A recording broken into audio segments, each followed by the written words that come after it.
Hello children, welcome to school.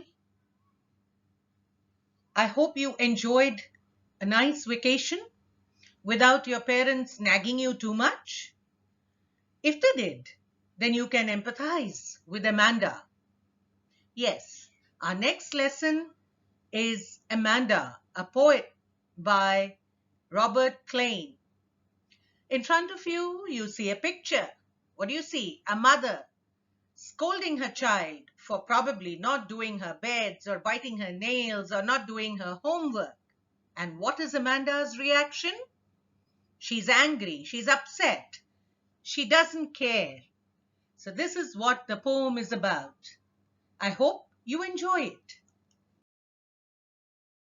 This poem has been written by the poet Robert Klein, who was born in February 1942. He is an American stand-up comedian, a singer, and an actor. His forte is comedy, and in this poem also you have that in abundance. So let's see what this poem is all about. But before we start, let's ponder upon a few points that are very relevant. Do we find our parents nagging all the time? Or do we feel that they nag all the time? Do you feel that you do not have the freedom to do as you please? And therefore you are daydreaming about an alternate life? Think again. Are your parents wrong in asking you to do things which are correct? Don't they have a right to guide their children? Should children be given complete freedom in whatever they wish to do? Let's just think on these points before we move on to the next.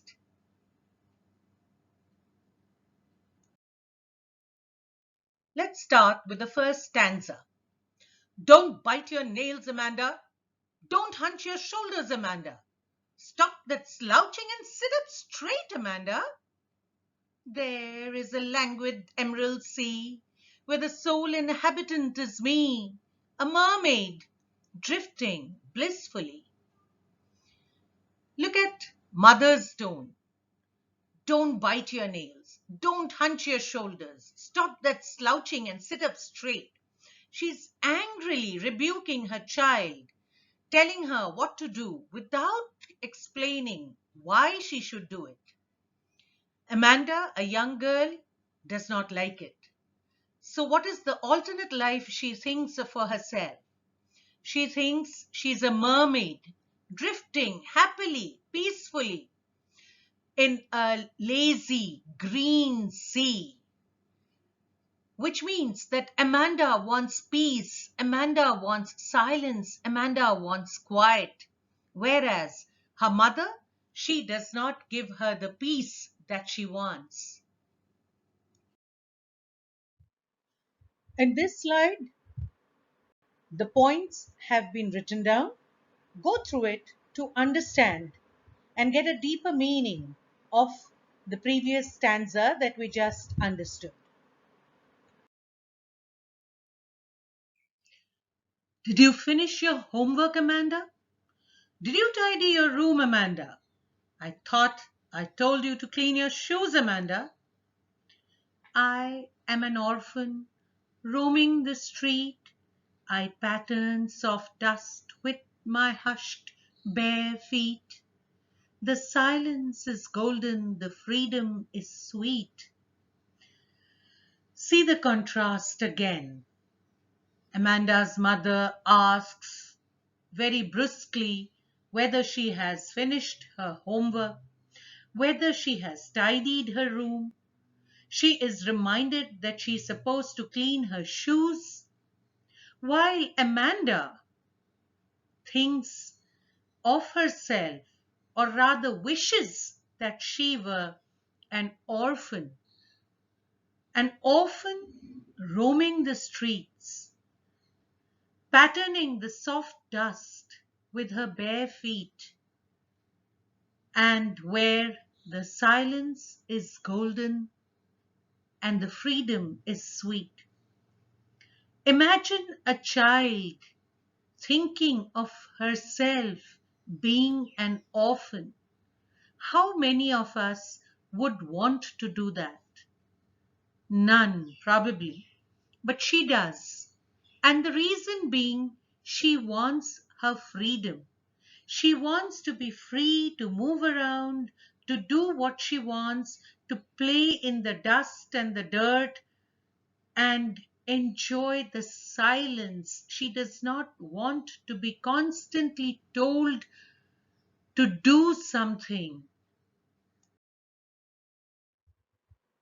Here again, I give you a minute to understand by reading the explanation of the previous stanza.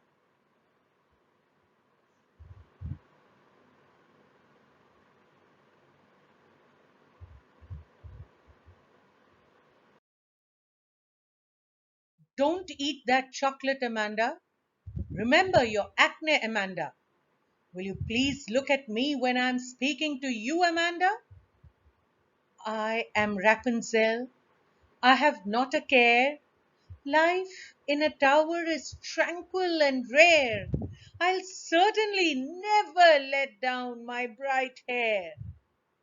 Look, look at Amanda. Her mother is telling her not to eat chocolates and to remember that she gets acne when eats chocolates. She angrily rebukes her and tells her to look at her mother when she is talking. But Amanda, what does she do? She dreams of herself as Rapunzel. Who was Rapunzel? She was a girl in a fairy tale by Brothers Grimm who had been captured and kept in a tower all by herself. She had no company, nobody came to meet her until one day a prince came and climbed up her beautiful golden plat, met her, fell in love with her, and the story goes on like that. However, Rap- Rapunzel let down her hair for the prince to come up. But Amanda, she does not wish to do that. She would rather enjoy the tranquility and the peace of living by herself in the tower. She does not want any interference.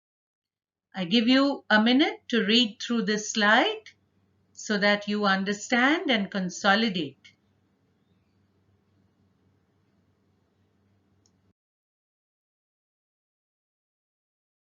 Stop that sulking at once, Amanda. You're always so moody, Amanda. Anyone would think that I nagged at you, Amanda. Poor Amanda.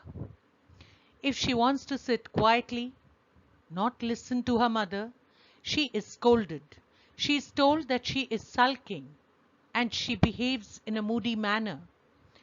She is told that her behavior makes everyone think that her mother nagged her. Let's stop to think. Was she right? Did she really nag her? Is there some other way that a mother can tell the child to do some work? These are points to ponder on. In this slide, I have written down again the points just to help you to understand and consolidate what I have just explained. Go through it.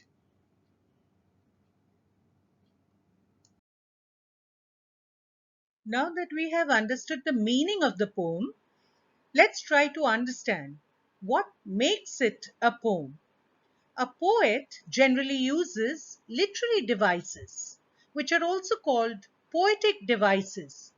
It infuses the poetic flavor in the poem. So the first one, anaphora. What do we understand by anaphora? It is the repeated use of a word at the start of two or more lines. For example, when the mother says, don't bite, don't hunch, that is anaphora. What is assonance? It is the use of a vowel sound. In this case, an example could be don't your shoulders. The third, consonants. That is the use of a consonant sound closely packed in a sentence. For example, I am Rapunzel.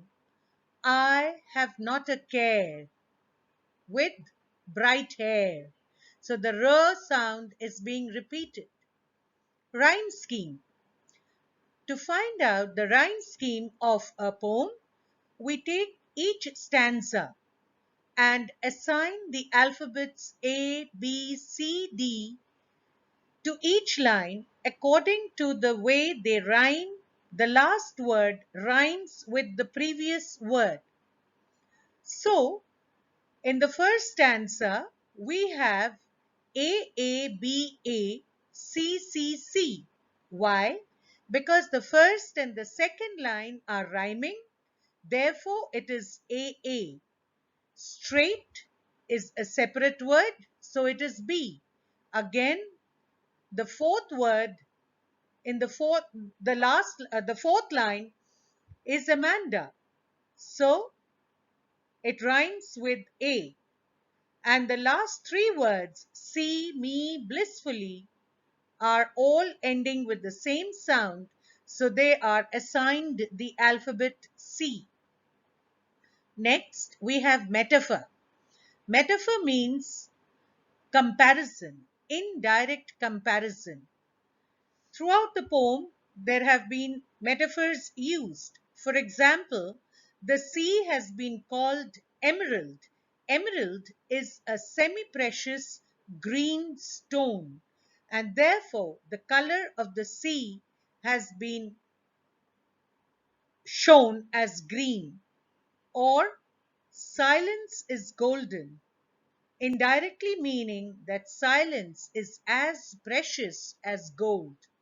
Or, freedom is sweet, which means freedom has a very sweet flavor. It is not bitter. We then have repetition, when a word is repeated in the stanza. Here, the common word is Amanda. Imagery. Imagery means creating an image through the use of words. For example, drifting blissfully. Automatically, we understand that the poet is moving happily, blissfully, gradually. Alliteration means the repetition of a sound at the beginning of words closely packed in a sentence. For example, take the sentence, stop that slouching and sit up straight. The sir sound is being repeated. Finally, we have allusion. Allusion comes from the word allude. It means when we allude or refer to some other creature through the poem or the sentence. Here we are referring to the mermaid or to Rapunzel, a fairy tale character, to convey our meaning. So these are the literary devices which help to make these lines into a poem. Now, here are some questions to test your understanding. Please go through them, answer them, and do write the answers in your notebook. Thank you for listening. Hope you have understood.